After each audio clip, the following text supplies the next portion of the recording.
तो आज हम लोग का कंडक्टर का लेक्चर 2 है। कंडक्टर में लेक्चर 2, फर्स्ट लेक्चर में हम लोगों ने कुछ basic properties of conductor discuss की थी, कुछ कंडक्टर की बेसिक बातें डिस्कस की थी। तो आज हम लोग कंडक्टर की कुछ और फर्दर आगे बातें करेंगे। कैविटी इन ए कंडक्टर पे पहले चर्चा करेंगे। कुछ बेसिक प्रॉपर्टी अर्थिंग पढ़ा दिया था, अर्थिंग ऑफ कंडक्टर। ठीक,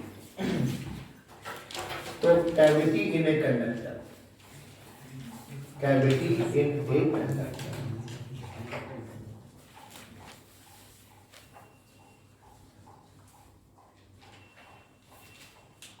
तो ऐसा करना, मैग्नेटिज्म पढ़ डालो, ठीक है। मैग्नेटिज्म के लेक्चर दे देंगे, पढ़ डालो उसको, ठीक। और हम क्योंकि कंडक्टर पढ़ाएंगे फिर कैपेसिटर पढ़ाएंगे, 10 दिन निकल जाएंगे, इसी में 12 दिन पढ़ाएंगे, ठीक है। तो उसको पढ़ डालो। और तुम्हारा वो स्क्रू गेज और वर्नियर कैलिपर्स में डिस्काउंट वाला निकालने वाला आया था। हाँ वो करो। तो cavity in a conductor, cavity अगर कंडक्टर में है तो दो बातें हैं। सबसे पहले तो मान लेते हैं ये कोई कंडक्टर है हमारे पास और उसके अंदर ये कैविटी है, ये सॉलिड कंडक्टर है, इतने में मटेरियल है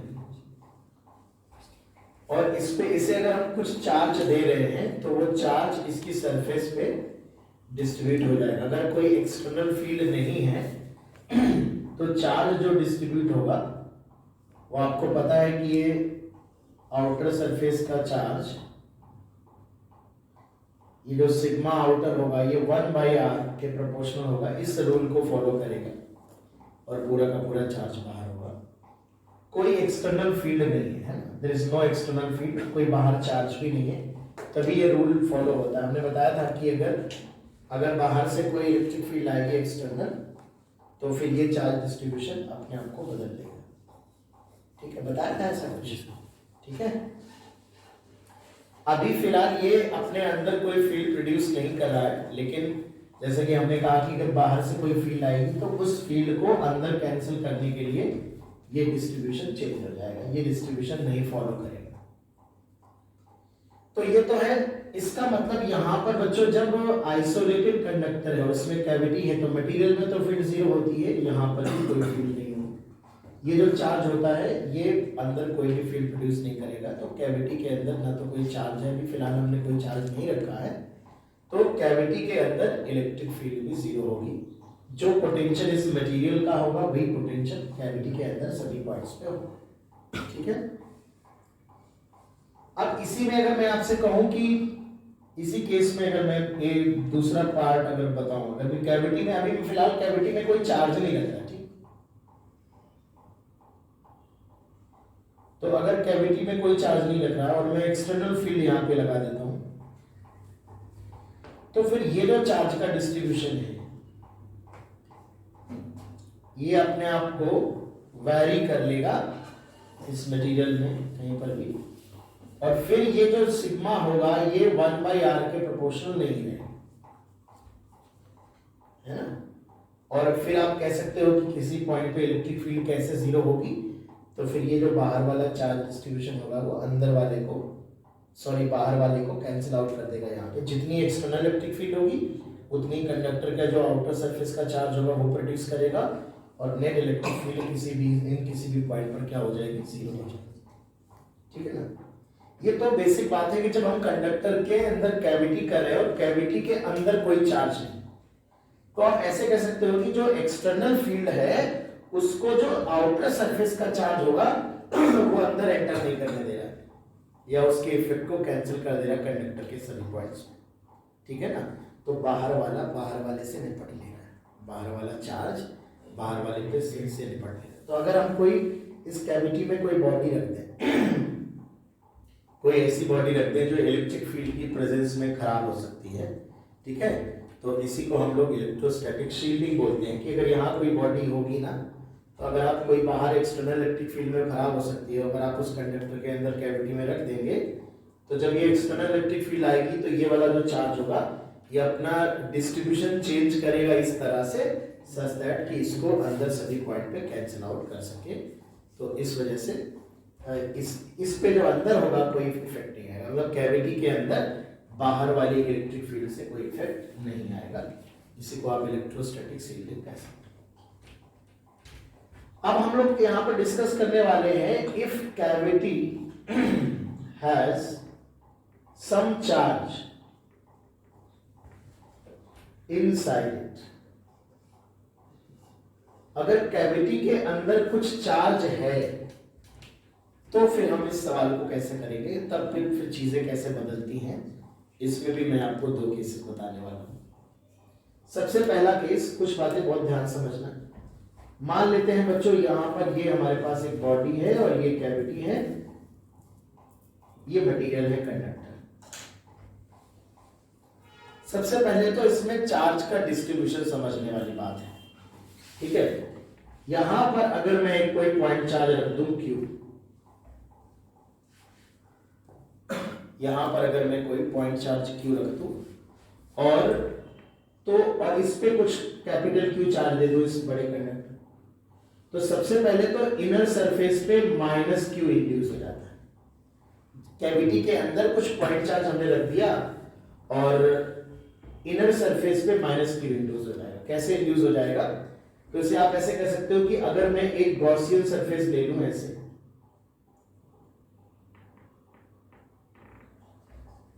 ये गॉसियन सरफेस ले लूं जो कैविटी के जस्ट अंदर से पास हो रहा है मटेरियल के अंदर से, इसके हर पॉइंट पे इलेक्ट्रिक फील्ड 0।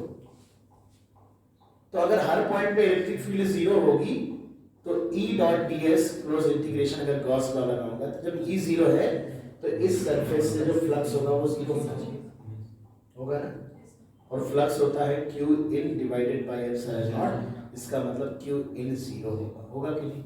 Q in 0 होने का मतलब जितना आप चार्ज कैविटी में रखोगे उतना ही इनर सरफेस पे अपोजिट साइन का इंड्यूस हो जाएगा। बात समझ में आ रही मतलब equal and opposite charge will induced in the inner surface, ठीक। अब ये वाला कंडक्टर चूंकि आइसोलेटेड है, इस पे नेट चार्ज Q रहेगा। अगर एक तरफ -Q आया है, यहां से इलेक्ट्रॉन इधर की तरफ आए होंगे तो यहाँ पे +Q और आ जाएगा, क्योंकि नेट चार्ज कंडक्टर का जो होगा वो क्या हो जाएगा आपका, वो Q ही रहेगा। कंजर्वेशन ऑफ चार्ज अगर मैं लगाऊं तो मैं समझ सकते हो कि ये जो नेगेटिव चार्ज आया होगा, इलेक्ट्रॉन ऐसे आए होंगे, तो जितना इलेक्ट्रॉन यहाँ एक्सेस में आए होंगे यहाँ इलेक्ट्रॉन की और डेफिशिएंसी होगी। तो इतना चार्ज तो हमने दिया है और इतना इंडक्शन की वजह से हो गया है ना। तो यहाँ पर अगर मैं ऐसे कहना चाहूँ तो इस पे Q + Q चार्ज है। ओके बच्चों, तो फर्स्ट पॉइंट तो बच्चों यही है कि जितना चार्ज हम कैविटी के अंदर रखेंगे उसका अपोजिट चार्ज कैविटी की इनर सरफेस पे इंड्यूस हो जाएगा। अब एक बात मैं यहाँ पर और ऐड करना चाहूंगा, बहुत आराम से समझ लो कि जो कैविटी की इनर सरफेस पे चार्ज इंड्यूस होगा नेगेटिव वाला, ये जो चार्ज इंड्यूस होगा, इस चार्ज की जो डेंसिटी होगी वो 1/r वाला रूल फॉलो नहीं करेगी। जहां से पॉइंट चार्ज नजदीक होगा, ये पॉइंट चार्ज की डिस्टेंस पे डिपेंड करेगा। कैविटी की सरफेस के जिस पॉइंट से पॉइंट चार्ज की डिस्टेंस सबसे कम होगी वहां चार्ज डेंसिटी, जो इंड्यूस्ड चार्ज की चार्ज डेंसिटी होगी वो ज्यादा। मेरी बात समझ रहे हैं? और जिस पॉइंट से पॉइंट चार्ज दूर होगा, इंड्यूस्ड चार्ज की डेंसिटी वहां उतनी ही कम होगी, ठीक है ना। तो जो इंड्यूस्ड चार्ज की डेंसिटी होती है वो इस पॉइंट चार्ज की डिस्टेंस पे डिपेंड करती है, वो 1/σ प्रोपोर्शनल टू 1/r वाला रूल फॉलो नहीं करता। अगर कभी पूछा जाए कि बताओ इस पॉइंट पे चार्ज डेंसिटी ज्यादा है कि इस पॉइंट पे ज्यादा है, तो इस पॉइंट पे डेफिनेटली ज्यादा रही होगी, क्योंकि ये पॉइंट चार्ज से नजदीक है, ये वाला पॉइंट। क्या इतनी बात मेरी क्लियर है? ये वाला जो चार्ज डिस्ट्रीब्यूशन होता है, अगर मैं पॉइंट चार्ज को इधर ले आऊंगा या इधर ले आऊंगा इधर ले आऊंगा, तो ये चार्ज का डिस्ट्रीब्यूशन बदलेगा, चार्ज डेंसिटी वेरी करेगी। यानी कैविटी की इनर सरफेस पे इंड्यूस्ड होने वाले चार्ज का डिस्ट्रीब्यूशन पॉइंट चार्ज की पोजीशन पे डिपेंड करता है। अगर पॉइंट चार्ज की पोजीशन दाएं बाएं ऊपर नीचे लेफ्ट राइट करेंगे तो फिर ये चार्ज का डिस्ट्रीब्यूशन बदलेगा। हम अगर एक्सटर्नल फील्ड लाएंगे तो एक्सटर्नल फील्ड के लाने से ये वाला चार्ज का डिस्ट्रीब्यूशन बदलेगा, पर अंदर वाले चार्ज का डिस्ट्रीब्यूशन नहीं बदलेगा। बहुत ध्यान समझना है। तो बच्चों मैं इस वाली सरफेस को S1 कह दे रहा हूं, इस वाले को S2 कह दे रहा हूं। तो ये जो Q प्लस Q है इसको मैं डिस्ट्रीब्यूट कर दे रहा हूं, और चूंकि बच्चों अभी कोई एक्सटर्नल फील्ड नहीं है तो ये जो सिग्मा S2 है ये 1/r रूल फॉलो करेगा, और सिग्मा S1 1/r का रूल फॉलो नहीं करेगा। S1 का मतलब बताइए, यहां तक मैटर ओके? कितनी बातें बता दी हमने बता दिया कि equal and opposite charge induce होगा, इतना ही प्लस चार्ज यहाँ कर देंगे। अगर यहाँ प्लस होगा यहाँ माइनस होगा, फिर यहाँ प्लस, यहाँ माइनस होगा यहाँ प्लस होगा, तो Q माइनस Q हो जाएगा, है ना। बाहर वाला चार्ज 1/r रूल ही फॉलो करेगा जब तक कोई एक्सटर्नल फील्ड नहीं है। अंदर वाला चार्ज 1/r रूल फॉलो नहीं करेगा। चार्ज डेंसिटी वहां ज्यादा होगी जहां पॉइंट चार्ज ज्यादा करीब है, वहां कम होगी जहां पॉइंट चार्ज से डिस्टेंस ज्यादा है, राइट। तो ये बातें हमने यहाँ पे डिस्कस है, ठीक है। ये तो चार्ज के डिस्ट्रीब्यूशन पे बात करें। फिर दो बातें हमने और बताई। अगर हम एक्सटर्नल इलेक्ट्रिक फील्ड लाएंगे तो कौन सा डिस्ट्रीब्यूशन बदलेगा, S1 का कि S2 का? S2 का। S1 पे कोई चेंज नहीं होगा, होगा कि नहीं होगा? नहीं होगा। और अगर हम पॉइंट चार्ज की लोकेशन चेंज करते हैं तो S1 का डिफरेंस होगा, इस पे कोई फर्क नहीं है। ओके बच्चों, तो यहां पर हम दो तीन बातें लिख लेते हैं। Equal and opposite charge is induced on the inner surface of cavity. Inner surface of cavity. ठीक है, बाकी ये पॉइंट हमने लिख ही दिया है, ठीक है। दूसरी चीज है charge distribution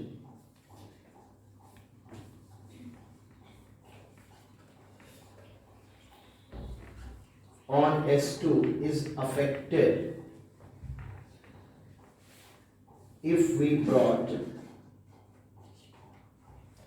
an external electric field. E external does not affect distribution of S1. Charge distribution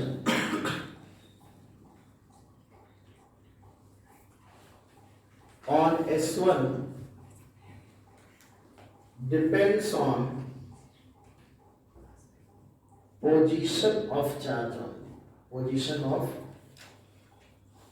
point charge inside the cavity, not on E external. ये तो बच्चों चार्ज डिस्ट्रीब्यूशन की बात है, यहां तक मैटर ओके। अब आइए हम बात करते हैं कि किसी पॉइंट पर कितनी इलेक्ट्रिक फील्ड प्रोड्यूस करेगा कोई भी हमारा कंडक्टर होगा, तो अलग अलग पॉइंट पे इलेक्ट्रिक फील्ड कितनी कितनी प्रोड्यूस करेगा। लिखो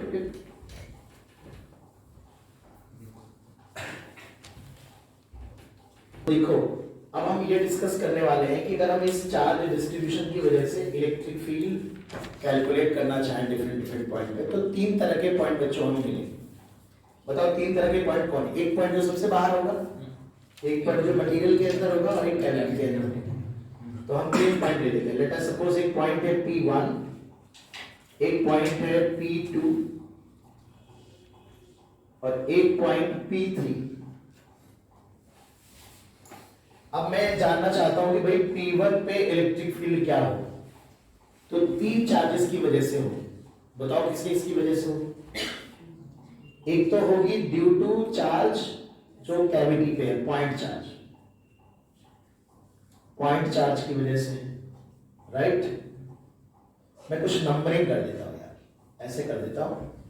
पॉइंट चार्ज को मैं नंबर 1 कह रहा हूं, S1 वाले को नंबर 2 दे रहा हूं और इसको नंबर 3 दे रहा हूं, ठीक है। पॉइंट चार्ज वाले को जो अंदर है उसको नंबर 1 कर दिया। तो एक तो 1 की वजह से हो, एक 2 की वजह से होगी और एक 3 की वजह से। तो सबसे पहले इंपॉर्टेंट बात सुनो बहुत ध्यान से, ये जो इंड्यूस चार्ज प्रोड्यूस होता है माइनस का, ये दोनों एक दूसरे को कैंसिल आउट करते हैं हमेशा इस कैविटी के बाहर कहीं पर भी। कैविटी के बाहर मतलब मटेरियल के अंदर भी एक दूसरे को कैंसिल आउट करेंगे।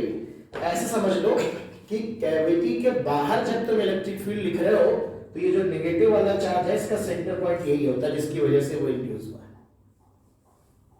तो जितनी इलेक्ट्रिक फील्ड ये पॉइंट चार्ज प्रोड्यूस करता है उतनी ये वाला इंड्यूस चार्ज प्रोड्यूस करता है। अपोजिट हमेशा कैंसिल कर देता है। पर कहां? कैविटी के बाहर। मटेरियल कैविटी के बाहर मतलब यहां से शुरू हो जाता है, यहां यहां यहां यहां। तो फर्स्ट इंपॉर्टेंट पॉइंट जो आपके दिमाग में रहना है कि electric field due to point charge inside the cavity, जो कैविटी के अंदर point charge is nullifies by the electric field of the induced charge on the inner surface of cavity. बताओ भैया, इसका मतलब समझना P1 पॉइंट में, ये अकेला जीरो नहीं है, ना ये जीरो है ना ये जीरो, तीनों में कोई जीरो नहीं है। कोई अगर आप पूछे पॉइंट चार्ज की वजह से फील्ड जीरो है, नहीं। इंड्यूस चार्ज की वजह से जीरो है, नहीं। बाहर वाले चार्ज की वजह से जीरो है, नहीं। फिर है क्या? तो P1 पॉइंट पे इन दोनों का 1 और 2 का मिला के जीरो होता है। मेरी बात समझ में आ रही है? यानी कि ये पॉइंट चार्ज और ये नेगेटिव वाला चार्ज ये एक दूसरे को यहां कैंसिल आउट कर देते हैं। ध्यान रखोगे ना? इसका मतलब है कि किसी भी बाहर वाले पॉइंट पे जो इलेक्ट्रिक फील्ड होगी it is only due to charge on the outer most surface, केवल इसकी वजह से। बताओ भैया, कोई परेशानी हो तो यहां पर पहली पॉइंट क्या, मैं थ्योरी नहीं लिखवा रहा, याद रखना आप लोग, है ना, कि जो इनर जो ये पॉइंट चार्ज होता है इसकी इलेक्ट्रिक फील्ड को ये वाला जो चार्ज होता है ये कैविटी के बाहर हर जगह कैंसिल कर देता है। कैविटी के अंदर नहीं, कैविटी के बाहर। मतलब यहां कैविटी के बाहर का मतलब इससे जैसे बाहर निकले मटेरियल में, यहां यहां यहां और बाहर हर जगह। वो जो कैविटी है उसके जस्ट बाहर हर जगह कैंसिल आउट होता है। अब आते हैं बच्चों, क्या लाते हैं? दूसरा पॉइंट लेते हैं। ये तो जनरल बाहर का कोई पॉइंट हो गया। अब आते हैं ये वाले रीजन में अगर कोई पॉइंट होगा P2, any point P2 on this region, ठीक है, बंद कर दो।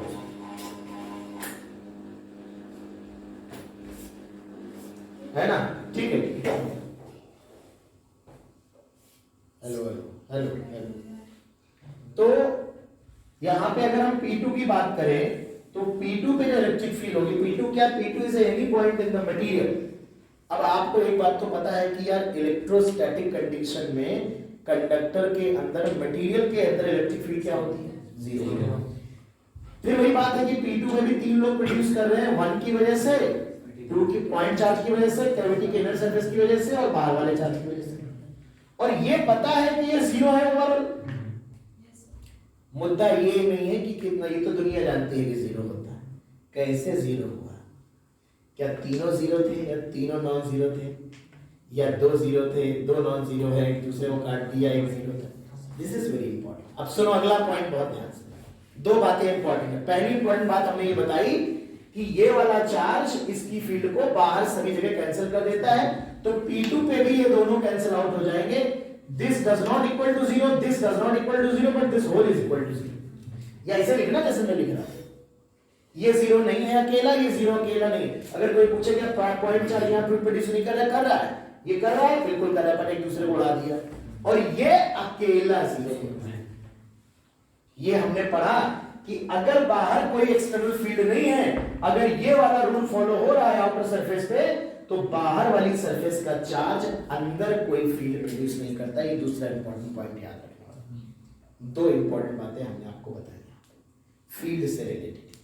पहली इंपॉर्टेंट बात यह है कि पॉइंट चार्ज की इलेक्ट्रिक फील्ड को इनर सरफेस पे इंड्यूस्ड होने वाला चार्ज कैंसिल आउट करता है at all the points outside the cavity. और दूसरी इंपॉर्टेंट बात यह है, आउटर सरफेस का चार्ज अपनी सरफेस के अंदर कोई फील्ड प्रोड्यूस नहीं करता। मतलब इसके अंदर कोई फील्ड प्रोड्यूस नहीं करता। अंदर का मतलब ये कहीं भी नहीं प्रोड्यूस करेगा। यानी ये दोनों कैंसिल आउट होते हैं नॉन जीरो होने के बावजूद, और ये अकेला जीरो होता है। इस तरह से ओवरऑल चीज क्या हो जाती है? बताओ भैया। और तीसरा पॉइंट आता है, अब एक बात समझो, क्या ये हमेशा जीरो होगा? अगर मैं यहीं पर एक एक्सटर्नल फील्ड भी ले आऊं तब भी तो P2 भी जीरो होगा। तब तो 4 लोग हो जाएंगे, E1 E2 E3 E4। तब E3 अकेला जीरो नहीं होगा क्योंकि डिस्ट्रीब्यूशन बदल जाएगा। तब E3 E4 कैंसिल आउट हो जाएंगे, तब बाहर वाला चार्ज डिस्ट्रीब्यूशन अपने आप को बदलेगा कि नहीं, और इस तरह से बदलेगा कि P2 पे E3 जो है वो E एक्सटर्नल को कैंसिल आउट कर सके। ये तभी तक जीरो होगा जब तक ये आइसोलेटेड है कंडक्टर हमारा, बाहर there is no external field, there is no external charge in the surrounding of the conductor, और तब तक ये रूल फॉलो हो रहा है। ठीक भैया, तो अब आ जाता है थर्ड पॉइंट कि कैविटी के अंदर कोई पॉइंट अगर ले लेते हैं, let us suppose this is any point P, ये पॉइंट हमने कोई P लिया P3, तो फिर वही बात है कि 1 की वजह से कुछ होगा, कुछ 2 की वजह से होगा, कुछ 3 की वजह से होगा, 3 की वजह से 0 होगा, क्योंकि इस चार्ज की वजह से अंदर कोई फील्ड नहीं होगी, ये नॉन जीरो होता है, ये नॉन जीरो होता है, ओवरऑल भी नॉन जीरो होता है। मतलब कैविटी के अंदर ये दोनों कैंसिल आउट नहीं करते एक दूसरे को। और ध्यान रखो, ऐसा कुछ लोगों को गलतफहमी रहती है कि कैविटी के अंदर ये वाला जो चार्ज होता है ये फील्ड प्रोड्यूस नहीं करता जो इनर सरफेस पे इंड्यूस हुआ है, ये गलत है। कैविटी के अंदर दोनों के कारण इलेक्ट्रिक फील्ड होती है। किसके किसके कारण? एक तो पॉइंट चार्ज के कारण भी होती है और एक इलेक्ट्रिक, हाँ कुछ विशेष परिस्थिति में नहीं होती, वो बताऊंगा। जब स्फेरिकल कैविटी होती है और चार्ज सेंटर पे होता है तो जो इनर सरफेस पे चार्ज इंड्यूस होता है वो एकदम सिमेट्रिकल होता है, यूनिफॉर्म होता है, सेल जैसा हो जाता है, और सेल के अंदर फील्ड जीरो होती है सेल के कारण, उस केस में जीरो हो जाती है।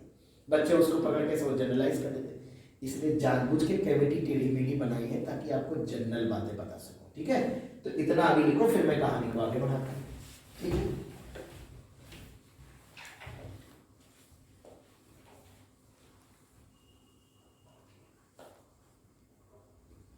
इतना मिटा देता हूँ, ये तो लिख चुके हैं।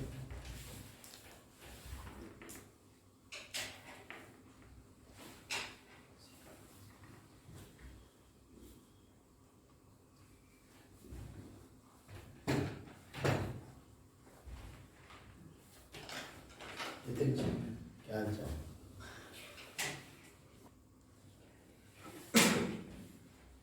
तो जैसे ये कोई बॉडी है बच्चों, एक छोटी सी चीज मैं बताने जा रहा हूँ, इसके अंदर कोई आपने पॉइंट चार्ज रख दिया,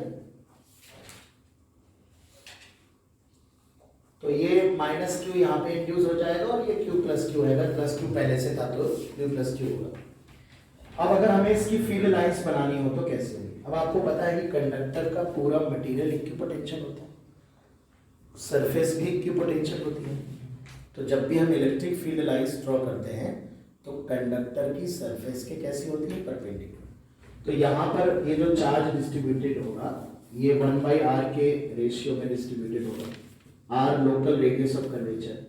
तो मैं आगे की फील्ड लाइंस के बारे में नहीं बता रहा, पर सरफेस के हमेशा कैसी होगी, कहीं पर भी आप देखोगे तो परपेंडिकुलर लाइंस होगी, ऑलवेज परपेंडिकुलर। जब सरफेस से निकलेंगी तो हमेशा परपेंडिकुलर निकलेंगी। हो सकता है आगे जाके कर्व्ड हो जाए,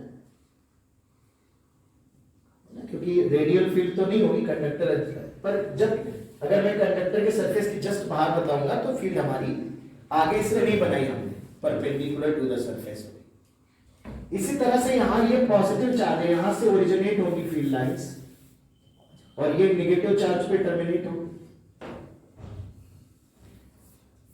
तो ये इस तरह से ऐसे कर्व लाइंस हो सकती हैं।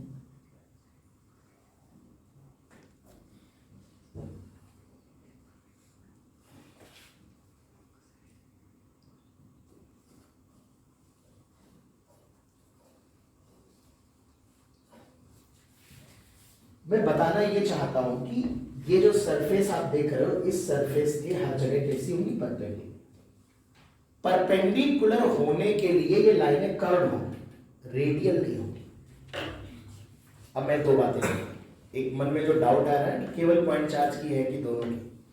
अब आप खुद सोचो कि अगर ये कैविटी ऐसी है और केवल अगर पॉइंट चार्ज की फील्ड होती, अगर कैविटी के अंदर केवल पॉइंट चार्ज की फील्ड होती तो फील्ड रेडियल होनी चाहिए थी, होनी चाहिए थी। अगर किसी दूसरे चार्ज का कंट्रीब्यूशन नहीं है फील्ड में और केवल पॉइंट चार्ज के कारण है तो पॉइंट चार्ज की फील्ड तो रेडियल होती है। तो अगर आप इसे रेडियल बनाएंगे तो क्या हर जगह एंगल 90 डिग्री होगा? देखो यार, क्या एंगल 90 डिग्री होगा? हर जगह नहीं होगा। स्फीयर थोड़े ना है कि 90 डिग्री हो जाए। इसका मतलब है कि इस तरह की फील्ड नहीं हो सकती, बिकॉज फील्ड लाइंस कंडक्टर के कैसी है, परपेंडिकुलर, यानी ये लाइंस हमारी थोड़ी कर्व हो रही कि नहीं हो रही सी। इसका मतलब ये कर्व लाइंस बता रही कि this field is not spherically radial inside the cavity, it means किसी दूसरे चार्ज का कंट्रीब्यूशन नहीं है। मेरी बात समझ में आ रही?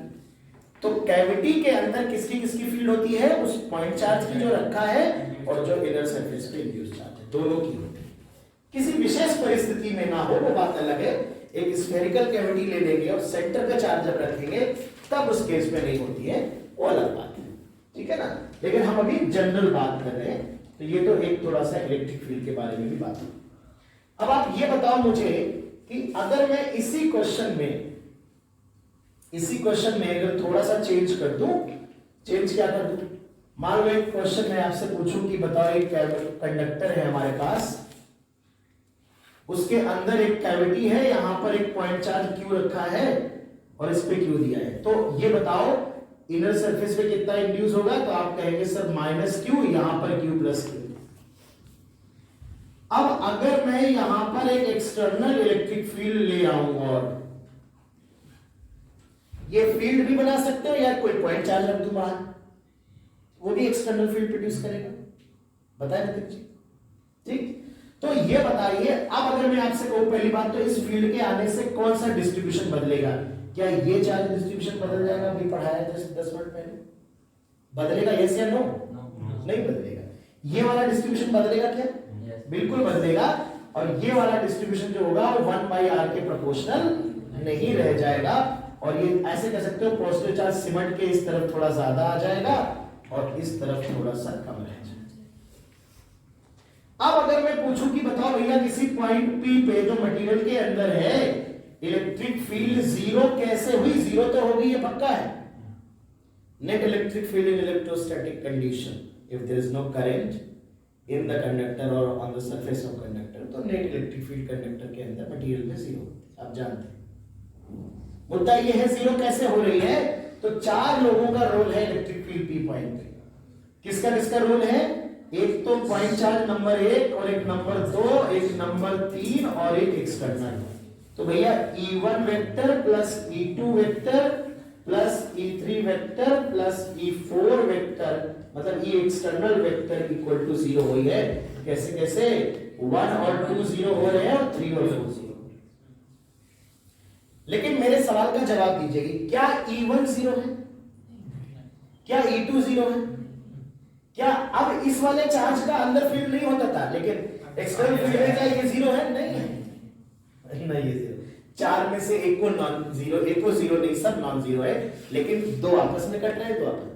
अंदर वाला अंदर वाले को निपटा दे रहा है यहाँ पे, बाहर वाला बाहर वाले से निपट लेगा, ठीक है। तो बाहर वाला चार्ज तभी अपने आप अपना डिस्ट्रीब्यूशन बदलता है जब बाहर वाले फील्ड को अंदर घुसने से उसे मना करे। बात समझ में आ रही बच्चों? इसमें से ये तो दुनिया आंसर दे देगी, इनमें से किसी एक की वैल्यू पूछने का हो सकता है, 2 का सम पूछ लेगा। अब मैं यही सवाल दूंगा और मैं आपसे पता कर दूं कौन सा करेक्ट है, बताइए। मैं ऐसे E1 E2 E3 E4 identify कर दूंगा, फिर मैं ऐसे लिखूंगा E1 equal to 0, E1 plus E2 equal to 0, E1 plus E2 plus E3 equal to 0, या ऐसे लिख दूंगा E1 plus E2 equal to E3 plus E external at point P। तो ये भी 0 है, ये भी 0 है, बराबर तो हो गई। अब ये कितना बेहतरीन थ्योरी का सवाल बनाया जा सकता है। वो अलग बात है कि कभी कभार बनता है, लेकिन जब बनता है तब तो बनता है, ठीक है।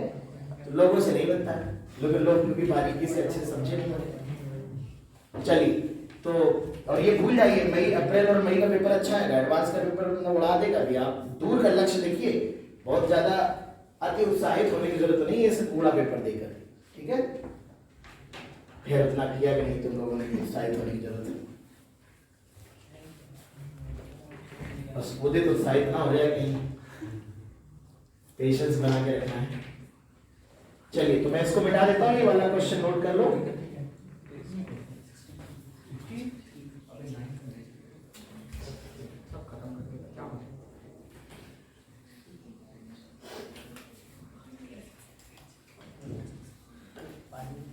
ये लिख लिया, मिटा दे।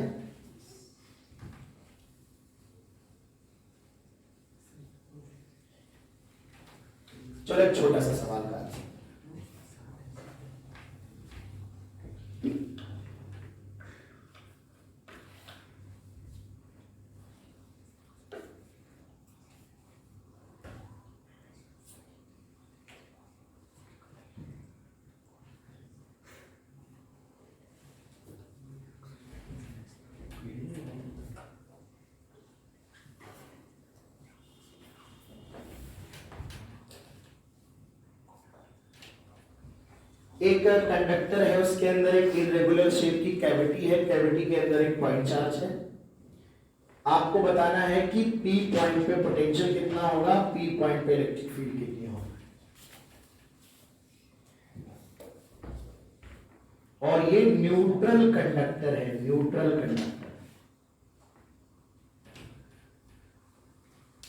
पॉइंट चार्ज से डिस्टेंस x है, सेंटर से डिस्टेंस स्मॉल r है, कंडक्टर की रेडियस, स्फेरिकल कंडक्टर है, कंडक्टर की रेडियस कैपिटल R है।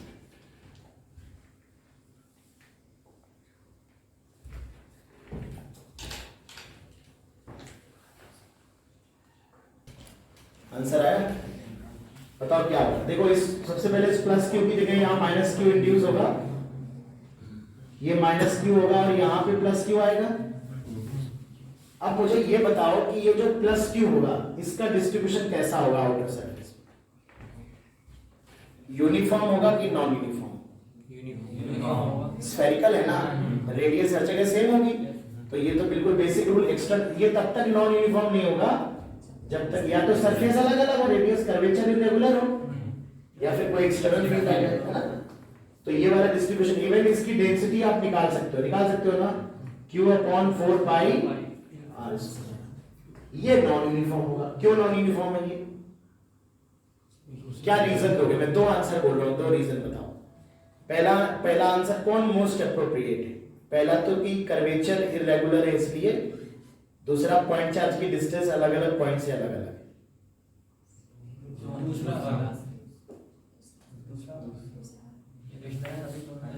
Distance is more appropriate. Actually और इरेगुलर ना होती तो डिस्टेंस अलग अलग क्यों होता था? दोनों ही स्टेटमेंट एक दूसरे के आप कह सकते हो पूरक हैं, तो दोनों ही बातें सही है, ठीक है ना। क्योंकि इरेगुलर है तभी तो डिस्टेंस अलग अलग है ना। तो बच्चों यहाँ पर चार्ज का डिस्ट्रीब्यूशन नॉन यूनिफॉर्म है। अब मेरे पास गधे कहीं कैसे करेंगे, बाहर के पॉइंट पे इलेक्ट्रिक फील्ड केवल किसकी, ये दोनों आपस में लिपट लेंगे यहाँ पे, केवल बाहर वाले की वजह से। सेल के कारण फील्ड बाहर क्या होती है, सेंटर से डिस्टेंस लेते हैं, तो ये आएगी KU डिवाइड बाय r। अच्छा, जब फील्ड पॉइंट चार्ज की है तो जब इन्फिनिटी से यूनिट चार्ज को लाओगे तो वर्क भी वही करना पड़ेगा जो पॉइंट से, तो पोटेंशियल भी क्या होगा। कोई दिक्कत, कोई परेशानी?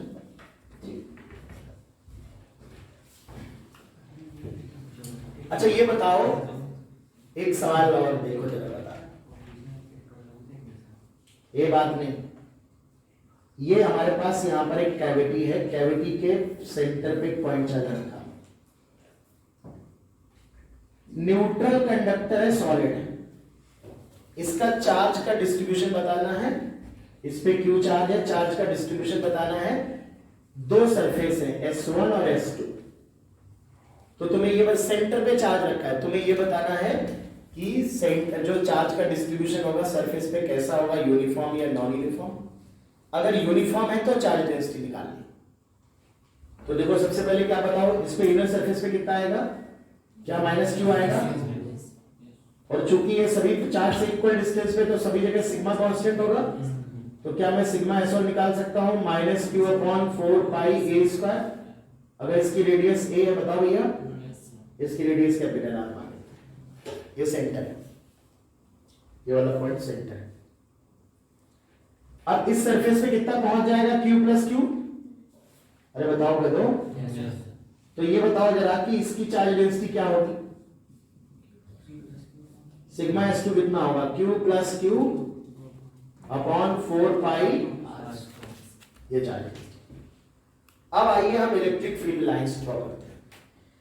अब आप देखिए एक बात बताइए मुझे, अब एक बात बताइए जरा, अगर मैं कोई पॉइंट P ले लूं, P point which is inside the cavity at distance suppose x, तो बताओ जरा इलेक्ट्रिक फील्ड P पॉइंट पे कितनी होगी, P पॉइंट बाहर वाले की वजह से होगी नहीं, अरे यार इस वाले की वजह से होती है, पर ये एक सेल है यूनिफॉर्मली चार्ज, और सेल के कारण अंदर क्या हो जाती है, जीरो। तो इन दोनों की वजह से तो जीरो हो गई, और पॉइंट चार्ज की वजह से हो गई KQ/S। इसी केस का एग्जांपल लेके पढ़ लेते हैं। इस केस में कैविटी के अंदर फील्ड केवल कौन प्रोड्यूस कर रहा है, पॉइंट चार्ज। बताओ भैया, नहीं बताओ। पोटेंशियल अगर पूछ दे पी पॉइंट पे तब क्या कहोगे? तो फील्ड जीरो तो क्या हुआ, इन्फिनिटी से लाने में वर्क तो ये भी करेगा ना पहले, इसके बाद अंदर वर्क होना बंद हो जाएगा, तो जो इसके कारण जो सरफेस पे होगा वही अंदर होगा बेटा। तो सेल के कारण अंदर पोटेंशियल थोड़े ना जीरो होता है, तो बाहर वाले चार्ज के कारण कितना होगा, K Q plus Q divide by are.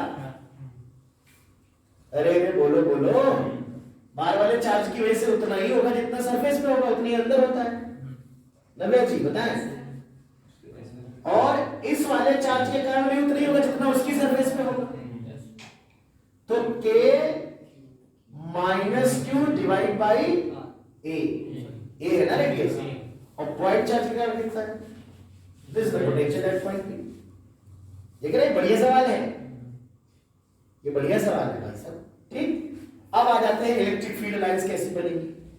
Colour नहीं क्या है तो बोलिए, इलेक्ट्रिक फील्ड लाइंस बनाते हैं। तो देखो चूंकि ये स्फेरिकल है और केवल पॉइंट चार्ज के, तो फील्ड लाइंस अंदर रेडियल होंगी ऐसे, समझ में आ रही? ये फील्ड लाइंस होगी अंदर ऐसे स्फेरिकली रेडियल, और बाहर भी स्फेरिकली रेडियल होगी, परपेंडिकुलर होगी सेल के हर जगह, है ना, ऐसी फील्ड लाइंस।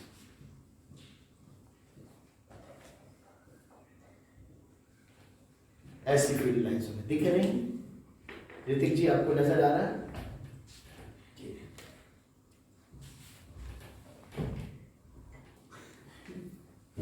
अगर हमारे पास ये कैविटी है, सॉरी कंडक्टर है, उसके अंदर ये कैविटी है, लेकिन इसके सेंटर पे चार्ज नहीं, चार्ज थोड़ा ऐसे रखा है यहां पे। चलो मैं इस बार न्यूट्रल कंडक्टर कर देता हूं, न्यूट्रल कंडक्टर। चलो इसकी इलेक्ट्रिक फील्ड लाइंस बनाइए। इलेक्ट्रिक फील्ड लाइंस कैसी होगी, ये कैविटी है और इस पूरा मटेरियल है, ये पूरा मटेरियल है। Draw electric field lines.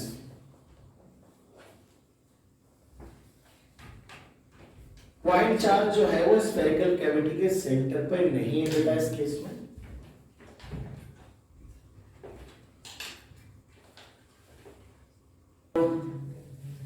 Lines बना ली, क्यों ना देखो, बताओ।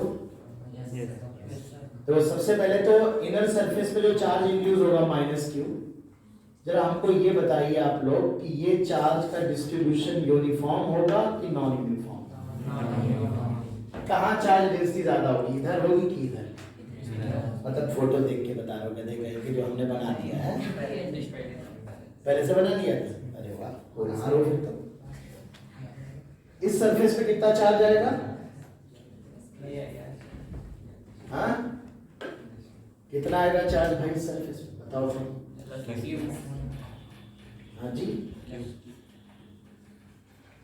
बस ये वाला चार्ज डिस्ट्रीब्यूशन कैसा होगा? ये यूनिफॉर्म, पक्का ना? चलो मान लेते हैं यूनिफॉर्म है। इसकी सिग्मा वन कितनी होगी? Q upon 4 pi capital R square, और इसका नॉन यूनिफॉर्म होगा तो कैलकुलेट करने का मतलब ही नहीं है ना, अपने सिलेबस में वैसे कैलकुलेट कर सकते हैं, करा जाता है ऐसे कभी कभी कुछ, लेकिन ये अपने 12th के सिलेबस के थोड़ा सा बाहर। तो चार्ज डिस्ट्रीब्यूशन नॉन यूनिफॉर्म होगा बच्चों। तो अब आइए इलेक्ट्रिक फील्ड लाइन बनाते हैं। देखो इन दोनों की इलेक्ट्रिक फील्ड तो बाहर होगी नहीं, तो जो भी होगी केवल इसकी होगी, और ये यूनिफॉर्म है, तो सेल की फील्ड कैसी होती है बाहर? रेडियल। बताओ भैया, ऐसे रेडियल होती है।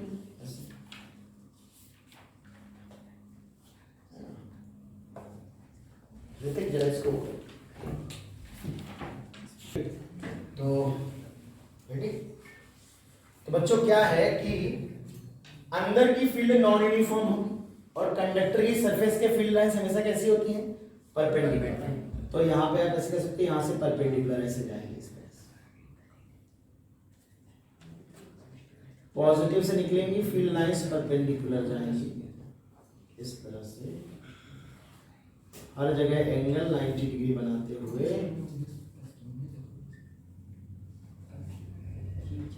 आप देखो यहाँ पर थोड़ी लाइन की डेंसिटी ज्यादा रहेगी, क्योंकि यहाँ पर इलेक्ट्रिक फील्ड का मैग्नीट्यूड ज्यादा रहेगा, ठीक है, यहाँ पर थोड़ी लाइन की डेंसिटी कम। अंदर देखिए फील्ड लाइन रेडियल नहीं है, लेकिन यही पॉइंट चार्ज हमारा सेंटर पे था तो अंदर फील्ड लाइन रेडियल रह रही। इसका मतलब आप बताओ जरा, कैविटी के अंदर इलेक्ट्रिक फील्ड केवल पॉइंट चार्ज की होगी कि इन दोनों की होगी? इसकी नहीं होगी क्योंकि ये भी नॉन यूनिफॉर्म है, ठीक है। तो ये छोटा सा डिस्ट्रीब्यूशन है कि चार्ज का डिस्ट्रीब्यूशन आप कैसे बनाओगे, ठीक है। चलो एक सवाल बच्चों करो, बहुत ही इंपॉर्टेंट सवाल इस तरह से बन जाता है कभी कभी। एक मान लेते हैं एक सॉलिड कंडक्टर है, इसमें मैं दो कैविटी कर दे रहा हूँ, एक ये कैविटी कर दे रहा हूँ, एक ये कैविटी कर दे रहा हूँ। इसकी रेडियस ए है, इसकी रेडियस बी है, बाकी सॉलिड कंडक्टर है ये रेडियस r है। यहाँ पर पॉइंट चार्ज सेंटर पे q1 रखा है, यहाँ पे पॉइंट चार्ज सेंटर पे q2 रखा है, यहाँ पे q है पहले से point charge. There is no external electric field. इस सरफेस को S1 कह रहा हूं, इसको S2 कह रहा हूं, इसको S3 कह रहा हूं। यहां से r डिस्टेंस पे एक पॉइंट है P। तो आपको बताना है सबसे पहले चार्ज डेंसिटी S1 पे कितनी होगी, S2 पे कितनी होगी, S3 पे कितनी होगी। आपको ये भी बताना है कि पोटेंशियल P पे कितना होगा, इलेक्ट्रिक फील्ड P पे कितना होगा। आपको प्रॉपर फील्ड लाइंस बनानी है और आपको ये भी बताना है कि नेट फोर्स ऑन Q1 कितना लगेगा, नेट फोर्स ऑन Q2 कितना लगेगा। इनके आंसर्स बताने हैं। चलिए बताएं। देखो कर लिए सबने, और स्टार्ट करते हैं, ठीक है। तो सबसे पहले तो यहाँ माइनस Q1 इंड्यूस होगा, यहाँ माइनस Q2 इंड्यूस होगा, फिर यहाँ Q के साथ Q1 प्लस Q2 और आ जाएगा। तो ये इस सरफेस पे माइनस Q1 यूनिफॉर्मली डिस्ट्रीब्यूटेड होगा 4 पाई a स्क्वायर, इस पे माइनस Q2 4 पाई b स्क्वायर, बाहर वाले पे Q plus Q1 plus Q2 divide by 4 pi r square, है ना बेटा। तीनों का चार्ज डिस्ट्रीब्यूशन यूनिफॉर्म होगा। और पोटेंशियल ऑफ पॉइंट P, अब फिर वही बात है, अगर बाहर पोटेंशियल देखेंगे तो ये वाला इसको कैंसिल कर देगा, यहाँ पे कोई फील्ड नहीं होगी, ये दोनों बाहर कैंसिल आउट हो जाएंगे, केवल आउटर सरफेस के चार्ज की वजह से होगा। तो कितना होगा, K Q plus Q1 plus Q2 divide by R, K Q plus Q1 plus Q2 divide by R square. इसके बाद कंडक्टर का पोटेंशियल भी पूछा जाता है। पूरे कंडक्टिंग मटेरियल का सेम पोटेंशियल होता है, फील्ड जीरो होने की वजह से पूरा मटेरियल की पोटेंशियल होता है। तो अगर मैं ओरिजिन पे पोटेंशियल सेंटर पे पोटेंशियल निकालूं तो बेस्ट रहेगा। हर पॉइंट पे सेम होगा पर ओरिजिन पे निकालना आसान है। देखो तो कंडक्टर का पोटेंशियल मैं लिख रहा हूं, बाहर वाली सरफेस के कारण पोटेंशियल वही होता है जो आउटर सरफेस पे हो। या ऐसे समझो बेटा, ऐसे अगर मैं यूनिट पॉजिटिव चार्ज को इंफिनिटी से लाऊं तो सरफेस तक लाने में तो वर्क करना पड़ेगा, फिर अंदर ले आओ तो अंदर कोई फील्ड ही नहीं है, कोई वर्क नहीं करना पड़ेगा। तो सरफेस का पोटेंशियल भी लिख सकता हूं, है ना। तो एक ही बात है, कहीं भी चाहे ओरिजिन पे यहां सेंटर पे लिख लो या सरफेस पे लिख लो, डिवाइड बाय आर। ये बाहर वाले सरफेस के कारण पोटेंशियल होगा, बाहर वाली सरफेस पे जो चार्ज है। इन दोनों की फील्ड तो कैंसिल आउट ही हो रही, तो जितना ये पोटेंशियल प्रोड्यूस करेगा उतना ही खत्म कर देगा, और जितना ये प्रोड्यूस करेगा ये खत्म कर देगा। तो केवल इतना ही आंसर आएगा। अब मेरे एक सवाल का जवाब दो। अगर कोई तुमसे यह पूछे कि क्या Q1 की वजह से O पे कोई पोटेंशियल नहीं होगा, तो रॉन्ग है आंसर। होगा, लेकिन माइनस Q1 भी उतना ही होगा, अपोजिट होगा, कैंसिल कर देगा। समझ में आ रही बात। नेट फोर्स ऑन Q1, अब सुनो बहुत ध्यान से, बहुत ध्यान सुनो, बहुत गड़बड़ करने वाले हो तुम लोग, मुझे पूरा विश्वास। सुनिए नहीं तो ध्यान से। Q1 पे कितने लोग फोर्स लगा सकते हैं? बाहर वाला है, 2 लोग ये हैं और एक ये, 4 लोग हैं फोर्स लगाने वाले। बाहर वाला कह रहा मैं तो फील्ड ही प्रोड्यूस नहीं करता अंदर, मैं तो अंदर फील्ड तब प्रोड्यूस करता हूं जब कोई बाहर की फील्ड आ जाती है। अरे तो इसकी वजह से कोई फील्ड नहीं होगी अंदर, तो कोई फोर्स नहीं लगेगा। ये कह रहा मैं तो खूब ताकत से लगा रहा हूं, Q2 Q1 पे फोर्स लगा रहा है, पर ये माइनस Q2 इसको खत्म कर देगा। तो माइनस Q2 का देखो, अब यहां पर ये थोड़ा ना पूछेगा नेट फोर्स, तो दुनिया बता देगी, गेस कर लेगी, जीरो कहेगा। कौन सा ऑप्शन रॉन्ग है? Q2 की वजह से Q1 पे फोर्स जो लगेगा वो जीरो नहीं है। रॉन्ग है कि ट्रू है? ट्रू है, जीरो नहीं होगा। इस माइनस Q2 की वजह से Q1 पे जो फोर्स लगेगा वो जीरो नहीं है, ट्रू है ना। Q2 और माइनस Q2 का मिला के Q1 पे जो फोर्स है वो जीरो है, ये भी ट्रू है। समझ में आ रही बात? माइनस Q1 का जो Q1 पे फोर्स लग रहा है वो 0 है, ये भी ट्रू है। ये भाई यूनिफॉर्म है ना बेटा, अरे समझ रहे हो? तो ये नेट फोर्स का आंसर तो 0 ही आएगा, पर 0 हुआ कैसे? ये दो लोग मर गए, आपस में निपट गए। ये बोला मैं तो अंदर हुई नहीं, ये बोला मैं भी यूनिफॉर्म हूं, इस बार मैं भी अंदर फील्ड प्रोड्यूस नहीं करूंगा। मेरी बात समझ में आ रही? तो नेट फोर्स 0 है। ऐसे ही Q2 पे भी नेट फोर्स क्या है?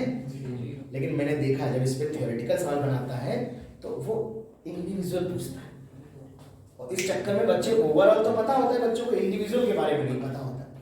वहीं तो थियरी आपकी चेक होने वाली है, आपकी थियरी कितनी क्लियर है। ठीक है, लिख लो जल्दी से।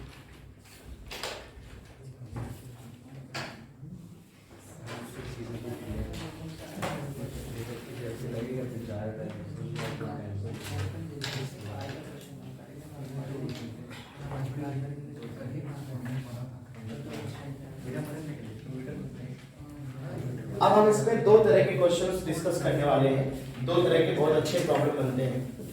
एक हम डिस्कस करने वाले हैं multiple shell problems, multiple conducting shell वाले प्रॉब्लम्स, और एक हम डिस्कस करेंगे मल्टीपल प्लेट्स वाले प्रॉब्लम्स। ठीक है, दोनों पे हम विशेष चर्चा करेंगे। तो आज मैं पहले चूंकि सेल पढ़ा रहा हूं तो सेल वाले ही पहले डिस्कस कर देता हूं, बाद में हम लोग मल्टीपल प्लेट्स वाले प्रॉब्लम डिस्कस करेंगे।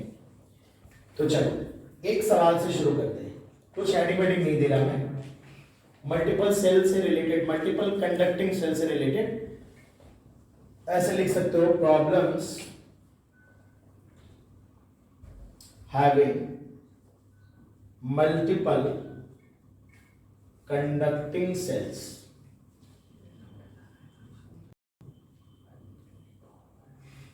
बहुत छोटे से सवाल से शुरू करेंगे, बिल्कुल बेसिक कॉन्सेप्ट। पहला सवाल, हमारे पास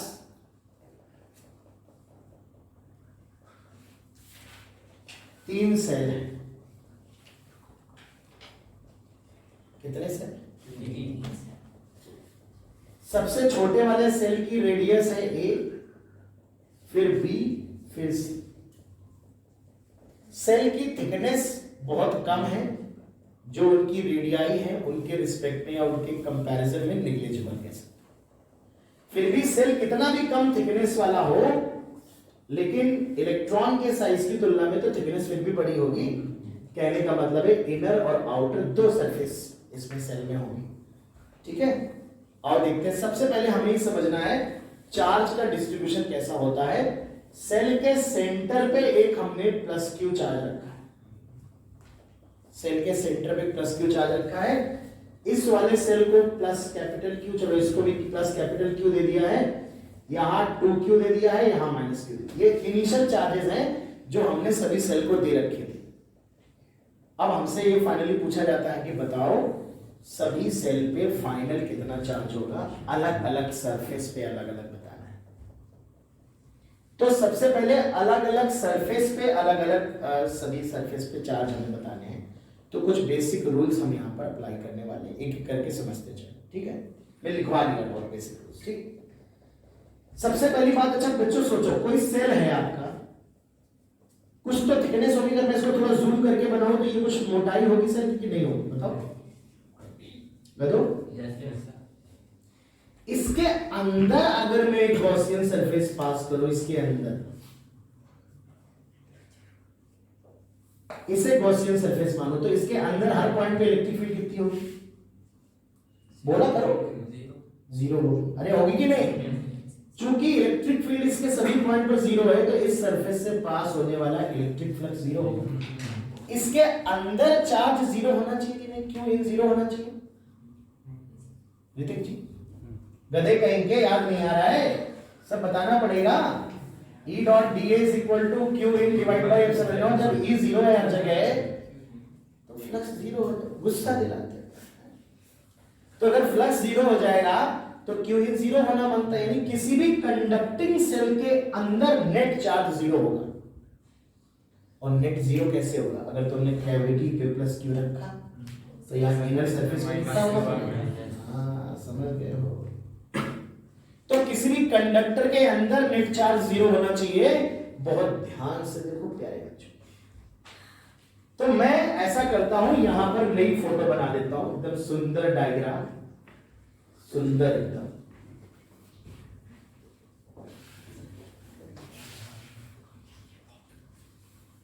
बहुत ध्यान से देखो। सबसे पहले बच्चों बहुत ध्यान देखो, ये चार्ज रखा आपने Q, सॉरी कैपिटल Q था, तो इनर सरफेस पे माइनस Q। अब यूनिफॉर्म डिस्ट्रीब्यूशन होगा, मैं सेंटर पे ही रख रहा हूं, सब यूनिफॉर्म होने वाले। लेकिन ये वाला जो सेल है, क्या ये आइसोलेटेड है, किसी से कनेक्ट है फिजिकली? हाँ ना, हाँ या ना? किससे कनेक्टेड है बताओ? नव्या, किससे कनेक्टेड है? कोई वायर से जुड़ा है किसी से, किसी को टच कर रहा है, तो इससे चार्ज आ जा सकता है कहीं क्या? अबे बताओ ना, आ जा सकता है क्या? नहीं आ सकता ना। यानी इस अकेले का चार्ज कंजर्व रहना चाहिए कि नहीं? Isolated system, conservation of charge, यही पुरानी बात है। ठीक, तो यहां माइनस क्यू है और यहां पे टोटल कितना था? Plus Q. तो अगर यहां माइनस क्यू है, यहां प्लस क्यू था, तो टोटल यहां पर कंजर्वेशन लगा दो, तो 2q आएगा ना। देखो इसमें से टोटल में से इनर सरफेस का घटा दो, तो q minus minus q, minus minus plus हो गया। समझोगे नहीं तो फिर ऐसे ही समझा क्या करें। अब सुनो, इसके बाहर है एक दूसरा सेल, है कि नहीं? ये दोनों इसी तरह से इस सेल के अंदर से जब मैं गॉसियन सरफेस पास करूंगा, तो फिर से वही वाली बात है कि इसके अंदर भी Q इन 0 होना चाहिए। ये दोनों तो 0 हो ही चुके हैं, यानी इसके बराबर यहां इंड्यूस होना चाहिए। तो एक नया नियम निकल आता है, जो लिखने वाले रटने वाले लिख लेते हैं डायरी, कि फेसिंग सरफेस जो होती है आमने सामने वाली, उन पे इक्वल एंड ऑपोजिट चार्ज होता है। बताओ भैया, यानी एक सेल के अंदर अगर दूसरा सेल है, तो जो अंदर वाले सेल की बाहर वाली सरफेस पे चार्ज होगा, उसका ठीक ऑपोजिट साइड में बाहर वाली सेल के अंदर वाली सरफेस पे चार्ज। तो आमने सामने वाले पे फिर वही बात है, ये वाला कह रहा हम भी तो किसी से कनेक्टेड नहीं है, हमारा भी तो कंजर्व करो चार्ज। तो इस पे टोटल कितना था? 2q, और इनर वाले पे माइनस 2q आया, तो बाहर वाले पे घटा दो, 2q माइनस माइनस 4q। फिर भैया आगे देखो, इसके बाहर एक सेल और है, तो क्या इस पे माइनस 4q आएगा? और ये माइनस क्यू था, तो minus Q minus minus 4q, तो प्लस कितना आएगा? ये सभी सरफेस के चार्ज। तो अगर हम तुमसे पूछें, ये S1, ये S2, ये S3, ये S4, ये S5, ये S6, अरे S1 S2 समझ में आ रही है? S1 क्या रिप्रेजेंट कर रहा है? पहले वाले सेल की इनर सरफेस, और S2 आउटर। बता डालो जरा, सिग्मा S1 कितना लिखेंगे? माइनस क्यू अपॉन 4 पाई, हाँ जी, ए है। अरे जो मेरे यार, बताओ बाहर वाले में कितना है? 2q अपॉन 4 पाई, बी कहां से ले? ये तो है अक्षर, नाम तुम्हारा अक्षर, क्या मतलब होता है अक्षर का? चावल के ऊपर लगाया जाता है। अबे कोई धार्मिक मतलब बताओ, हमने से कोई भगवान भगवान का मतलब बताओ। ऋतिक तुम्हारा मतलब क्या है? रोशन? ऋतिक का कोई तो मतलब बताओ। फ्रॉम हार्ट, मतलब दिल से। फ्रॉम हार्ट, बिल्कुल सही नाम को लिखा तुम्हारा। तुम लोग दिल से ही सोचते हो, देखा।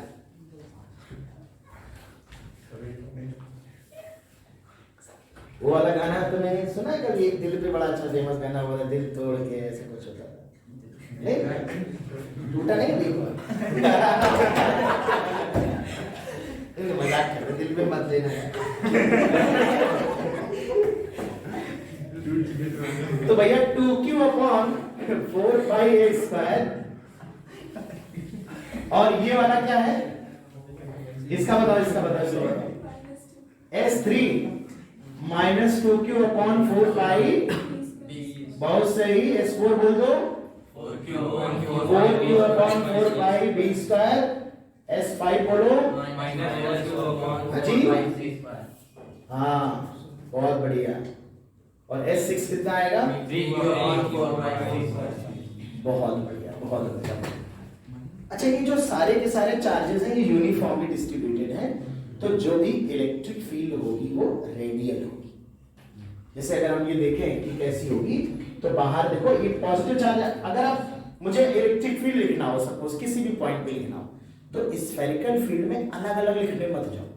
याद करो मैंने गॉस लॉ में पढ़ाया था, स्फेरिकल फील्ड में electric field k q in divide by r। याद करो, चाहे जैसी स्फेरिकल फील्ड हो यही लगाने की। जैसे मान लो हमसे कहा गया कि यहाँ फील्ड क्या आएगी, तो q in की वैल्यू क्या आ जाएगी q, तो k q by r square आ जाएगा, r सेंटर से डिस्टेंस है। फिर हमसे कहा जाए इस मोहल्ले में बताओ कितनी होगी इस मोहल्ले में, तो अंदर चार्ज q आ जाएगा, ये 0 हो जाएगा, तो k 2q by r square हो जाएगा। मैं लिख रही हूं, समझ रहे हैं आप लोग। इस मोहल्ले में बताओ कितनी आएगी, k 4q आई, क्योंकि ये दोनों तो सब 0 हो जाएंगे, तो 4q by r स्क्वायर। सबसे बाहर कितनी होगी k 3q by r। नहीं बताओगे, इस तरह से बच्चों हम करें, बताओ कर लेंगे। हाँ, अगर एक चीज मैं और बताना चाहता हूं कि अगर आपसे चार्ज के डिस्ट्रीब्यूशन ना करवाए जाए, मान लो चार्ज डेंसिटी नहीं पूछना है, अलग अलग सरफेस पे चार्ज नहीं पूछना है, सिर्फ इलेक्ट्रिक फील्ड पूछना है, तो बिना कायदे में ये कंडक्टिंग है, नॉन कंडक्टिंग है, तो इनमें इंडक्शन हम कहाँ करेंगे? उनमें इंडक्शन करने की जरूरत नहीं पड़ती है, क्योंकि वो मटेरियल में चार्ज रहता है। हालांकि पोलराइजेशन वहां भी होता है, पर वहां उतना जरूरी नहीं होता है। मैं ये कह रहा हूं कि अगर ये सेल पे चार्जेस दिए जाएं और आपसे सिर्फ ये पूछा जाए कि इलेक्ट्रिक फील्ड बता दो किसी पॉइंट पे, किसी सेल का पोटेंशियल बता दो, किसी पॉइंट का पोटेंशियल बता दो, तो अगर मेरी बात याद रखना, वैसे तरीका तो यही कहता है कि अगर कंडक्टर है तो आप प्रॉपर इंडक्शन करने के बाद ही फील्ड और पोटेंशियल निकालें। लेकिन अब आप देखिए, इस वाले चार्ज का और इस वाले चार्ज को जब आप लिखेंगे, रेडियस तो दोनों में b आएगी, तो इन दोनों को जोड़ के अगर आप 2q बना ले और एक सेल मान ले, तो कोई फर्क पड़ेगा क्या कैलकुलेशन में? नहीं पड़ेगा। बताओ पड़ेगा क्या? नहीं पड़ेगा। लेकिन अगर इस सेल की कुछ थिकनेस होती तो ये वाले चार्ज की रेडियस अलग होती और ये वाले चार्ज की रेडियस अलग होती, तब हम दो को एक नहीं मान सकते थे। दोनों इंड्यूस सरफेस पे चार्जेस आ रहे हैं, दोनों चार्जेस जो इंड्यूस हो रहे हैं उनको हम अलग अलग मानना पड़ता है। तो मेरा सजेशन ये, मेरा कहना ये, समय बचाने के लिए एग्जाम में, कि अगर थिकनेस ना दी जाए, थिकनेस नेग्लिजिबल हो, तो बिना इंडक्शन के भी अगर कैलकुलेशन करोगे you will get the correct answer. Calculation in the sense काय के कैलकुलेशन, इलेक्ट्रिक फील्ड और पोटेंशियल के कैलकुलेशन इनके नहीं, चार्ज डेंसिटी के। चार्ज डेंसिटी तो करेक्ट तभी आएगी जब प्रॉपर इंडक्शन करने के बाद आप चार्ज डेंसिटी निकालोगे। बात समझ रहे हैं ना? जैसे मान लो मुझे ये सेल A है, ये सेल B है, ये सेल C, और हमसे कोई पूछ दे कि सेल A का पोटेंशियल बताओ, A का पोटेंशियल कितना है, तो सेल A का पोटेंशियल 4 लोगों की वजह से लिखा जाएगा। पॉइंट चार्ज की वजह से, खुद A की वजह से, B की वजह से, C की वजह से। तो देखो, पॉइंट चार्ज की वजह से आएगा KQ by A, सेल पे जो चार्ज है वो Q। देखो यहाँ पे अगर लिखोगे तो -Q की वजह से लिखना पड़ेगा, 2Q की वजह से लिखना पड़ेगा, K -Q upon A, K 2Q upon A आएगा। आएगा कि नहीं आएगा बताओ? और -2Q Q ऐड हो जाएगा। तो वैसे का तरीका तो ये कि 1 2 3 4 5 6 7 टर्म लिखने पड़ेंगे, और अगर सेल थिक होता तो मजबूर होते हम लिखने के लिए, लेकिन चूंकि थिक नहीं है तो अपना बिना इंडक्शन के लिख दे रहे। ठीक है, ऐसा समझो कि इन दोनों को जोड़ दिया हमने, तो +2Q और -Q जोड़ के Q हो गया, Q की वजह से लिखे दे रहे हैं। ठीक, तो इस सेल के कारण सेल की सरफेस पे वही होगा KQ by A। इस सेल के कारण अंदर लिखना है, अंदर, तो किसी सेल के अंदर क्या होता है, वही जो उस सेल की सरफेस पे होता है। क्या पढ़ा था याद है कि नहीं? तो K B और K -Q divide by C, ये सेल A का पोटेंशियल है।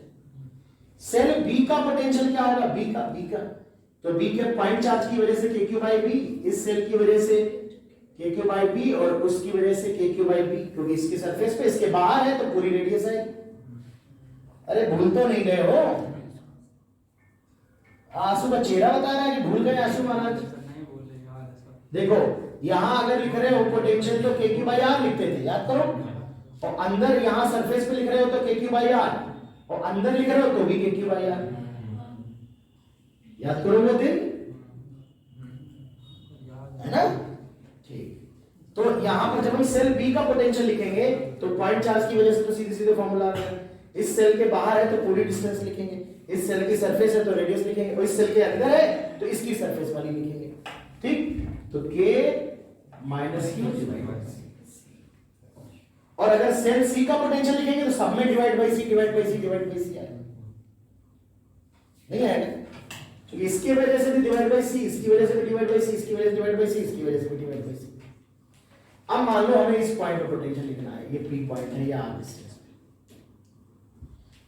तो पॉइंट चार्ज की वजह से KQ बाई R, इसकी वजह से KQ बाई R, इसकी वजह से K2Q बाई R, सबके बाहर है, और बाहर वाले की वजह से आएगा माइनस KQ बाई C, आएगा कि नहीं? तो फील्ड अगर लिखनी हो तो अप्लाई गॉस लॉ, जहां पे फील्ड पूछे वहां से गॉसियन सरफेस पास करा दो, सेंटर से वहां तक की डिस्टेंस ले लो, और उसके अंदर टोटल कितना चार्ज है जोड़ दो, KQ in by R square, क्या कर ले जाओगे? तो आप देख पा रहे हो, पहला सवाल है, मैंने बिल्कुल बेसिक बातें की है। पहला बात तो ये है कि चार्ज का डिस्ट्रीब्यूशन कैसे पता करोगे, अलग अलग सरफेस पे कैसा है। दूसरी बात, चार्ज की डेंसिटी पूछ सकता है। तीसरी बात, कहीं पर फील्ड पूछ सकता है, कहीं पर पोटेंशियल पूछ सकता है। और यहाँ पर एक चीज और पूछ सकता है, एनर्जी, पर एनर्जी अभी सेल्फ एनर्जी आपको पढ़ाई नहीं है, तो इसलिए अभी एनर्जी नहीं करा है। ठीक, लिख लो। अगर सेंटर पे पॉइंट चार्ज ना रखते तो क्या इस सेल के अंदर कोई चार्ज आता है इनर सरफेस पे? नहीं आता ना,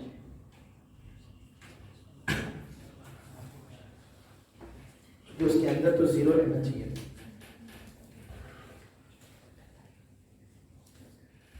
लिख दिया सर? चलो यार, संडे आज थोड़ा कम पड़ा।